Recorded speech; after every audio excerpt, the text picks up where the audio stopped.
bombastic side eye, criminal offensive side eye.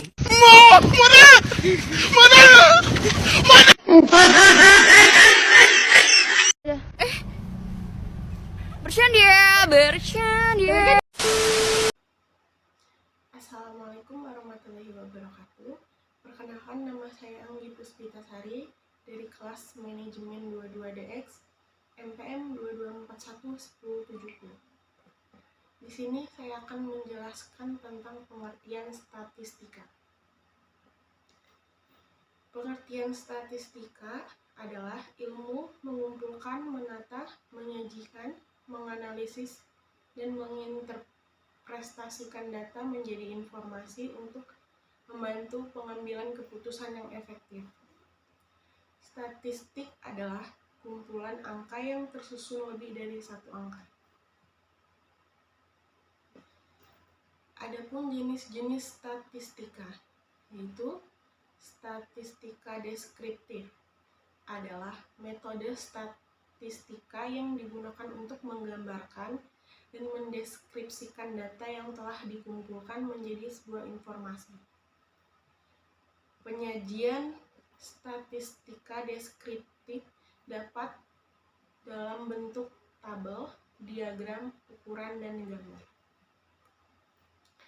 Statistika induktif adalah metode yang digunakan untuk mengetahui tentang sebuah populasi berdasarkan suatu sampel atau contoh dengan menganalisis dan menginterpretasikan data menjadi sebuah kesimpulan. Populasi adalah sebuah kumpulan dari semua kemungkinan orang-orang, benda-benda, dan ukuran lain dari objek yang menjadi perhatian.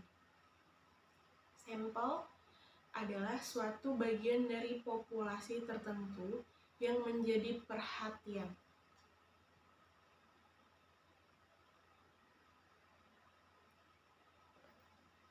Jenis-jenis data itu ada data kualitatif, sifat, data diskret, data kuantitatif, data kontinum. Adapun jenis-jenis data.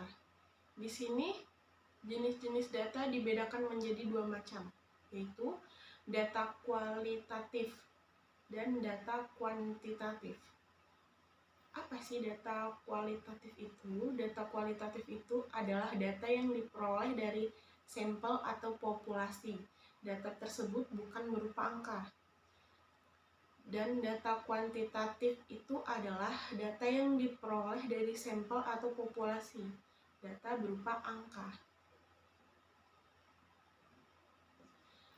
Nah, ada data diskret, merupakan data kuantitatif yang nilainya khusus dan merupakan data diskret. Data kuantitatif yang nilainya khusus dan merupakan hasil perhitungan serta biasanya berupa bilangan bulat. Data kontinum merupakan data kuantitatif yang nilainya menepati semua interval pengukuran dan menggunakan hasil pengukuran serta bisa berupa bilangan pecahan dan bulat.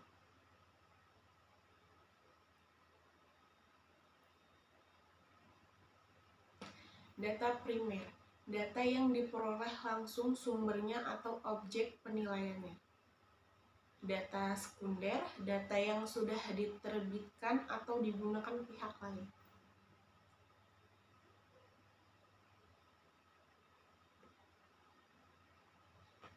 Nah, adapun di sini skala ordinal.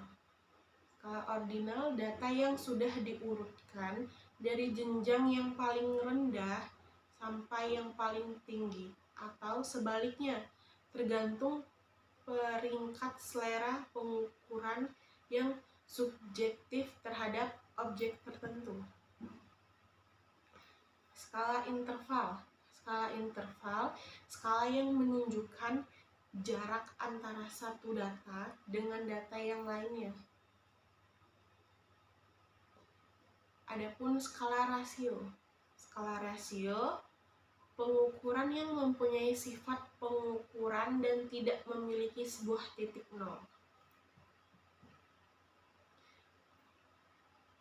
Pengumpulan data. Tujuan pengumpulan data itu ada dua, mengetahui jumlah elemen atau objek yang akan diamati dan mengetahui karakteristik dari elemen tersebut. Di sini ada populasi. Populasi itu kumpulan dari seluruh elemen sejenis tetapi dapat dibedakan satu sama lain. Sampel. Sampel itu sebagian dari populasi. Elemen untuk terkecil dari objek penelitian. Dan karakteristik, sifat-sifat, ciri-ciri, atau hal-hal yang dimiliki oleh elemen. Populasi dan sampel. Populasi sebuah kumpulan dari semua kemungkinan orang-orang, benda-benda, dan ukuran lain dari objek yang menjadi perhatian. Kalau sampel, suatu bagian dari populasi tertentu yang menjadi perhatian. Nah, populasi di sini terbagi menjadi dua bagian. Yang pertama, populasi terbatas, di mana batasnya secara kuantitatif dapat hilang. Misalnya jumlah mahasiswa STTPLN. Nah, yang kedua, populasi tak terbatas, di mana banyak populasinya tidak bisa dinyatakan dengan kuantitatif. Misalnya, berapa liter pasang surut air laut.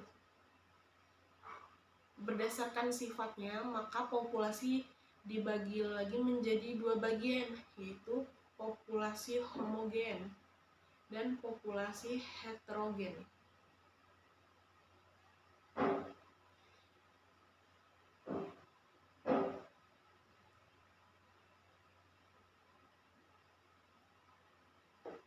Alat pengumpulan data.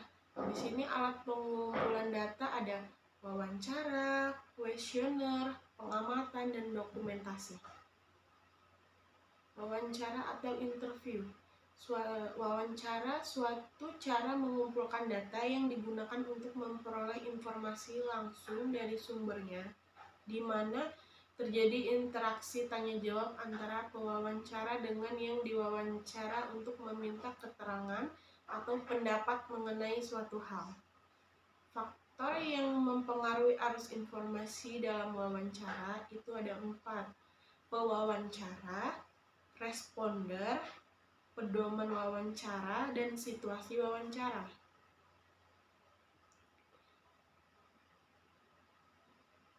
Wawancara terstruktur. Wawancara secara terencana yang berpedoman pada daftar pertanyaan yang telah dipersiapkan sebelumnya. Wawancara tak terstruktur itu wawancara tak berstruktur yang tidak berpedoman pada daftar pertanyaan. Kelebihan teknik wawancara. Di sini ada wawancara memberikan kesempatan kepada pewawancara untuk memotivasi orang yang diwawancarai untuk menjawab dengan bebas dan terbuka terhadap pertanyaan-pertanyaan yang diajukan. Kekurangan teknik wawancara. Proses wawancara membutuhkan waktu yang lama, sehingga secara relatif mahal dibandingkan dengan teknik yang lain.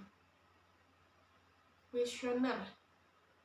Tujuan penyebaran kuesioner mencari informasi yang lengkap mengenai suatu masalah.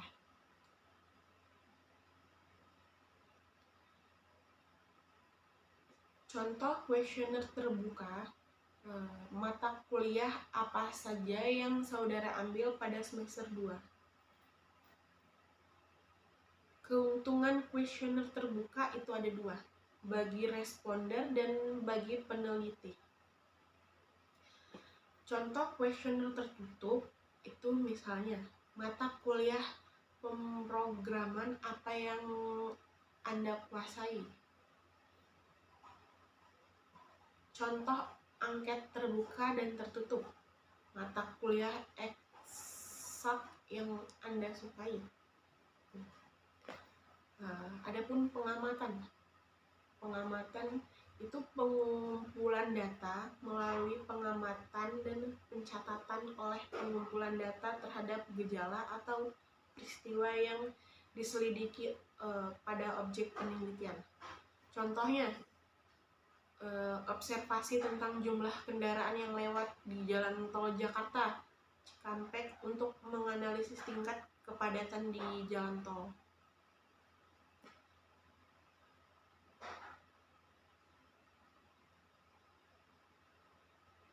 Kelebihan observasi itu ada dua. Data yang dikumpulkan melalui observasi cenderung mempunyai